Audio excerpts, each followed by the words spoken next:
This is Fred Wall, the Visa Coach. And today's topic is, what are the income requirements for adjustment of status to permanent residency in 2018? VisaCoach. Fast, easy, and personal. I am Fred Wall, the Visa Coach, and I am known for the personal, one-on-one relationship that we share. That's you, me, and your partner, as we work together as a team to overcome the many challenges of immigration. Please don't risk your happiness. Don't go this course alone. Alone, it's far too easy to make mistakes that cause tears, delays, and expensive denials. Do pick up the phone and speak with me directly so that you and I, can get to know each other. And this is the complimentary case evaluation I talk about later. If we are compatible, that'll be the beginning of our beautiful relationship to get you the immigration approvals that you need. Now, this is what two of my clients, John and Nothella, had to say. Nothella comes from the Philippines, and I helped her get both her K-1 fiancé visa and permanent residency and green card. Fred was recommended by my friend from Texas. He said he was great. Thank you. So we contacted him. He sure is right. He has helped us from Ella's K-1 visa up to applying her green card and receiving it. Fred is professional in filling up the application and made sure everything is correct. He also made sure that we have all the right papers needed for the application. We have one more step, and Fred will help us get through getting Ella's citizenship. Without his and his staff's professionalism, we would probably not get through this process stress-free. We highly recommend him for your immigration concerns and application. Thank you, Fred. You're the man. Well, thank you, John and Nutella. You're both great. Now, let's talk about the 2018 income requirements for adjustment of status for permanent residency. In order to successfully petition for your spouse to obtain a green card after marriage, you, the U.S. sponsor, must demonstrate to immigration, that you have enough income coming in to support your spouse and household. The financial requirement is that your income equals and must be over 125% of the poverty income level where you live. And each year, the Department of Health and Human Services publishes, their poverty guidelines. The new poverty guidelines have risen about $275 from last year. And so as of March 2018, for residents in the continental U.S., the financial eligibility requirements for permanent residency are as follows. The required annual income is $20,575 if there are two persons in the family or household, $25,975 if three persons in the family or household, and $31,375 if there are four persons in the household. And for each additional person you add $5,400.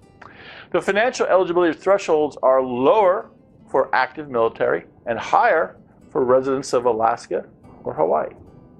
Now, proving your income. Normally, you would provide your most recent federal tax return, 3 to 6 pay stubs showing your year-to-date earnings, plus a letter from your boss, your employer, confirming your job and what your expected annual pay is. Now, if your income might be low, but you have, money in the bank, your cash assets can be used as an alternative to annual income. So cash assets are assets which can be easily converted, which means sold, to cash. For example, stocks, bonds, certificates of deposit, and actual cash in the bank. Now, you may have a lot of other assets such as, well, your car, or your boat, coin collection, business, or investment property. But because these cannot be easily turned to cash, immigration will not accept them as alternatives to annual income. Okay? But the one exception to an asset that is hard to convert but can be counted is your home. So if the market value of your home is higher, well, than your mortgage, you may use the equity in your home just like a cash asset. Now, $5 is the equivalent of $1 of annual income. So, for example, if your household is just you and your new spouse, you need to have, well, $20,575 annual income. But if you have no income, but do have cash assets, then you would need to have, well, 20,575 times 5, or 102,875 of cash in the bank assets to qualify. Alternatively, you can use a combination of income and assets. For example, if your income is $10,000 per year, the calculation for how much cash assets you would need would be, well, starting with $20,575 annual income requirement, less the $10,000 income you have, leaves a shortfall of $10,575. Then 10,575 times 5 is 52,875, and that's the amount of cash assets you would need to qualify. But, sad to say, what happens if you don't have enough income or assets? Well, in that case, you can ask a relative or a friend to ask as your joint sponsor. Kind of just like buying a car. Your joint sponsor could co-sign your loan with immigration. Now, when you use a joint sponsor, the total size of your household increases. Now, we combine all the people that are in your household plus those who are in the joint sponsors. For example, let's ask your father to joint sponsor. Your household is just, well, 2 persons, you and your new spouse. But your father's household is your father, mother, and the 2 children who are still living at home. So the combined household would be 6 persons. And the combined income of both sponsor, you, and joint sponsor, the father, would need to be at least $42,175 or more to qualify. This was Fred Wall, the Visa Coach. Now please like or add your comments, well, to this video.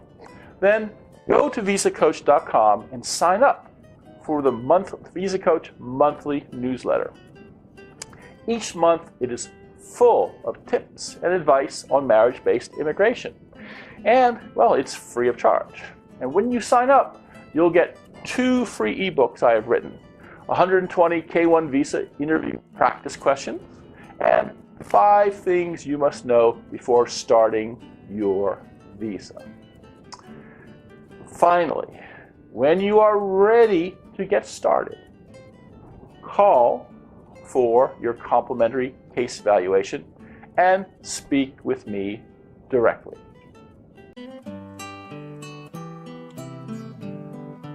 Before starting on your immigration adventure, before entering an arcane maze of rules, regulations, and procedures, before committing yourself to a risky path that could mean an end to your happiness, speak with the Visa Coach and ask for his free case evaluation.